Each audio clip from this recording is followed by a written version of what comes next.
If you cracked open your runner's brain, what do you think you'd find? You? That grey matter is just padding. The memory, ballast. Beneath the bone sits a ghost in the machine rack. A mind state shunted from a corporate buffer somewhere in low orbit. You're a bystander, caged in a DNA-locked shell, held together by titanium braces just to stop the meat falling off your bones before the clock hits 0. You need to know the truth of every shell's secret origin, void casualties who turned invisible until they forgot they existed, and the cabal of factions who own your original soul pattern. There is a reason you wither inside these blue-blooded body bags, and there is a sick truth to what happens to your original copy every time that eject protocol fires. This is the anatomy of your shell's extinction. To understand the rot inside the machine, you'll need to hear this first.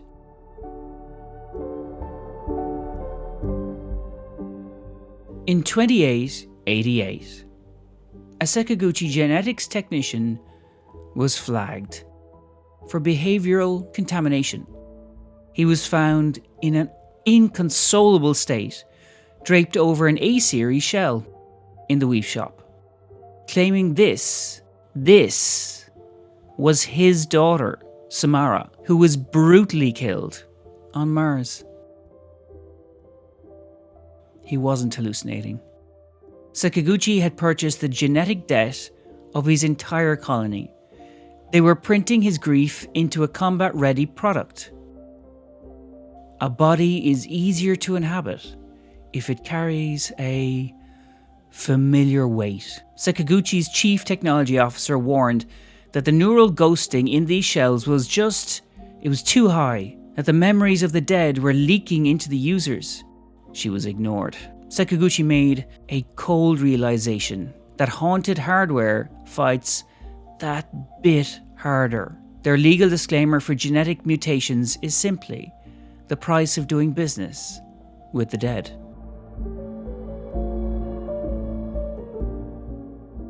In 2885, a high-end charity auction on Earth was hit without a single intruder stepping foot inside the hall. A pickpocket drone bypassed the security ducts, ignored the high-end goods on display, and snagged an unmarked Dropbox filled with the night's credit bids. The drone identified the highest value in the room, tethered the asset, and vanished before security could react. The heist remains unsolved, a ghost job that left the authorities chasing a digital trail that didn't exist. The Thief is a custom-engineered tool for high-end loot procurement.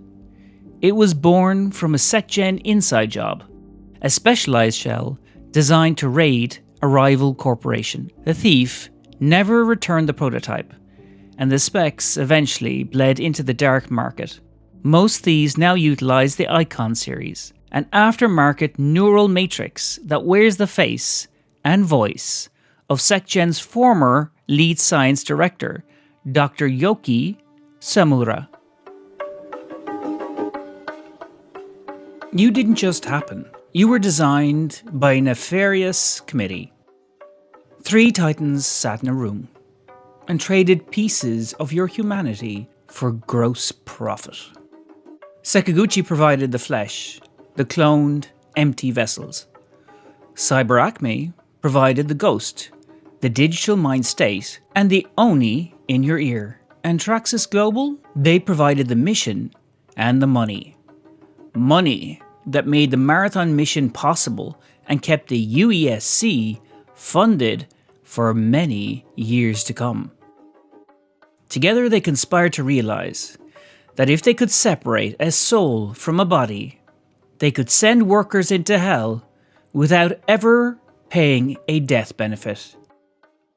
This corporate cabal turned every runner into a closed-loop economy. Traxxas buys the shells from Sakaguchi CyberAcme ensures the data inside them and you, the pilot, are just the fuel.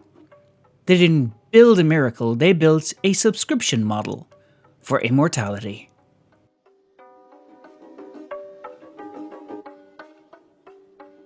In 2879, the UESC's combat science labs faced a PR disaster. Their surgical strike prototypes were performing with a lethality so absolute, it triggered the consequence of Violence Amendment, banning them from official military use. Reports leaked of mental destabilization in pilots who spent too much time plugged in to the search and destroy cross-mapping. These weren't soldiers anymore, they were human artillery pieces who couldn't differentiate between a mission profile and a massacre. The destroyer is a military-grade tool of war, engineered for aggressive conflict resolution. It utilizes the Locus personality series, a matrix trained on the live fire trauma of veteran field leaders.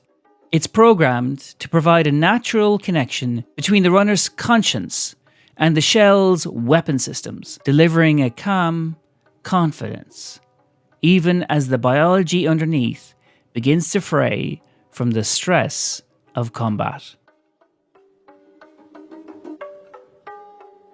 A solo runner on New Cascadia once tried to bypass his Oni to send a private message home. His own hardware fought back.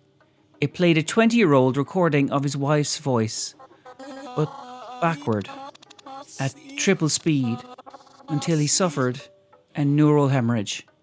When he woke up, he couldn't remember her face. The Oni had categorized his marriage as non-essential data and purged the sector to save power. You're a tenant in your own skull. When your shell fails, your consciousness is sucked into a CyberAcme data cloud. Buried in footnote 3 of your contract is the reality that CyberAcme owns the archival copy of your mind state. They back you up specifically to edit out the personality traits that don't fit the mission profile. In a daylight raid, a dozen runners bum-rushed a UESC mobile armory on Mars. They wore streetwear instead of standard plating, moving with a twitchy fluidity that sensors fail to track. This group of lunatics turned a truckload of stolen baseline shells into kit-bashed tools of chaos. MIDA recruitment spiked by 7,500% that week, fueled by the image of runners who could pick a fight, grab the loot, and vanish before the dust settled. The Vandal is an off-market, proprietary middle finger to corporate engineering. It is the Glitch series, a uniform base identity of faces and vocalization patterns designed to make individual runners impossible to track. By adopting the aesthetics of Martian youth culture, the Vandal disappears into a subculture of its own making. During the Oxiopalis mining collapse, human workers watched a Sakaguchi-equipped runner stand perfectly still as a massive coolant pipe crushed his chest. He didn't scream. He didn't even struggle. His eject protocol had fired the millisecond the pressure was detected. His mind was safe in orbit before the first bone even snapped. The human miners beside him spent their last hours in the dark, listening to the runner's empty meat suit twitch in the rubble. The Eject is a salvage operation. 53 people died to prove that data is more durable than bone. This was the moment the corporations realized they could stop preserving the worker and start preserving the record of the worker. Are you a sucker for cosmic corporate lore that Marathon does so very well? Please, if you haven't done so already, subscribe to the channel, like and make sure you have notifications on so you see when I post my weekly videos. Now, I think we should talk synth silk for a bit, shall we? The UESC investigators once labelled the Recon shell a vigilante kit after a string of high-profile personal justice incidents across Sol. From Earth to the orbital docks of Luna, bounty hunters utilised these shells to hunt targets with terrifying precision. The UESC eventually pulled the tech from public use, not because of the violence, but because the incoming data stream was scrambling the neural integrity of the pilots. The sheer volume of harvested intel was literally overwriting the human minds housed within. The Recon is a lethal information gathering engine. It utilizes the Blackbird personality series, a command-focused matrix designed to support mental stability during active combat. However, runners have since jailbroken these shells to bypass a deep-coded command-follow protocol, a hidden backdoor that allowed the UESC to override a pilot's free will. By removing this leash, runners turned the Recon into the ultimate tool for engagement awareness. During a Black Clinic repair, a technician accidentally severed the control link to a runner's weave worm. Within seconds, the worm stopped repairing the shell's arm and began threading the technician's hand into the runner's shoulder. They recognized fresh protein, not a person.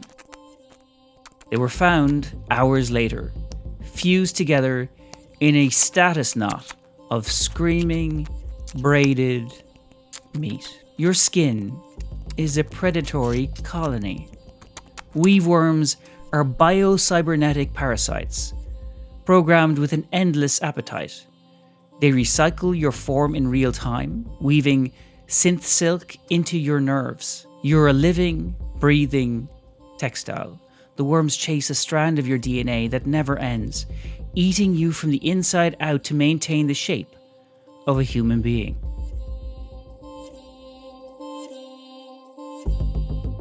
During the Martian mining collapses, human workers watched Traxxas model shells wade into the rubble. They weren't there to save the miners, they were there to stabilize the assets. One triage unit was seen using Reboot Plus on a teammate whose shell had been flattened. The defib actuators didn't just restart the heart, they forced a massive electrical surge through the biosynthetic frame, jump-starting a dead pilot back into the fight as a temporary bullet sponge. The triage is the field medic, born from industrial necessity. Traxxas developed this shell to combat high turnover in hazardous mining conditions. It is pre-wired with Aux personality matrix, a factory standard bedside manner designed to remain calm during extreme trauma. Runners have since tweaked this voice, adding a layer of aggression to ensure their commands are heard over the roar of live fire. Let's call this runner Kale. Kale was pinned by a trio boasting purple shields and guns fresh out of a cryo-archive run. As her vitals dropped, she tried to aim for one last shot. Her fingers wouldn't move. Oni had initiated DBNO protocols, paralyzing her motor functions to conserve energy for neural safety. Kale watched, fully conscious but unable to blink, as the enemy strode up to execute her. Her body had locked her out to ensure her data remained uncorrupted by the pain of the killing blow. Down, but not out, is a corporate override. The shell prioritizes the neural ejection over your survival. It paralyzes the pilot to protect the proprietary mind state. When a teammate revives you, they rethread a crashed connection, dragging a terrified ghost back into a blue-blooded body bag.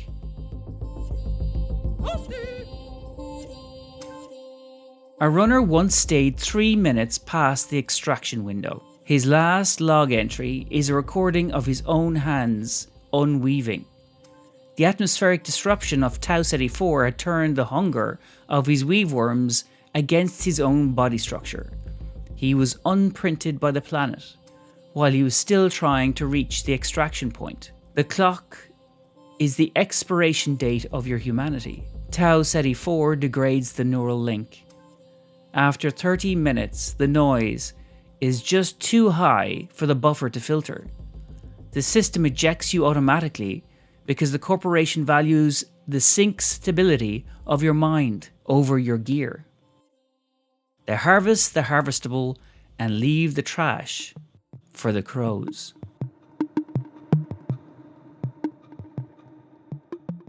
The UESC classified files record early active camo trials. The prototype subjects became voids.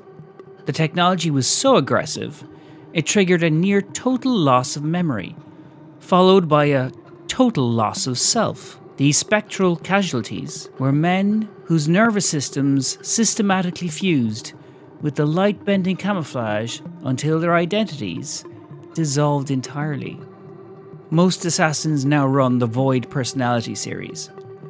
A tribute to those nameless test subjects, the shell finally allowed the UESC to merge stealth hardware with biology, but it required a hollowing out of the pilot's identity to make room for the hardware. The assassin is a refined, military-grade ghost. Its systems were born from the UESC Spec Ops prototyping, designed to ensure the unseen blade strikes first. Unit 9 has resurrected 412 times. In his medical files, the Sense Mem logs show he can no longer remember the taste of water. Every time he returns, the Cyber Acme buffer smooths out the trauma of his previous death. But it takes a piece of his childhood with it. He's a physical god, but hollow man, waiting for corporate commands to fill the void. You are a symbiont, a specimen in a study of erosion. Your cells burn out via ATP collapse at a rate that should be impossible. Sense Mem therapy exists solely to prevent rampancy. They chemically edit out the you that remembers the agony of the weave, so the you that carries the gun stays profitable. In the early days of the Tau Ceti 4 trespass, a back-channel data drop spread through the runner underground like wildfire. It wasn't a corporate file, it was a hack. Someone, no one knows who, coded a signal mask that allowed a simple industrial labour frame to walk right through a UESC blockade. The autonomous robotic soldiers registered the machines as one of their own. The Metal Death merchants ignored the intruder entirely, allowing a single scavenger to pick the bones of a high-security zone, while the war machines stood idle. The Rook is a scavenger's best friend. It isn't a bio-cybernetic shell, it's a base robotic frame built for manual and heavy labour. Corporations buy these in bulk for workplace utility, making them easy points of acquisition for runners. By augmenting these frames with a limited-use neural sync adapter, a pilot can inhabit the cold metal for short periods without total mental degradation.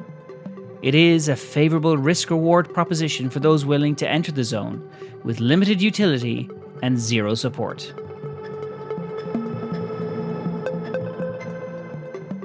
In the cold storage of a Sakaguchi morgue, a technician once found a Unit 9 shell that had died 412 times. The logs showed the pilot could no longer remember the taste of water or the face of his wife. Every time he ejected, the Cyber Acme buffer smoothed out the trauma of his death, but it took a piece of his history as payment. He was a physical god in the zone, but a hollow man on the slab, a specimen in a study of total human erosion. The manual tells you, your shell is you. That's a lie.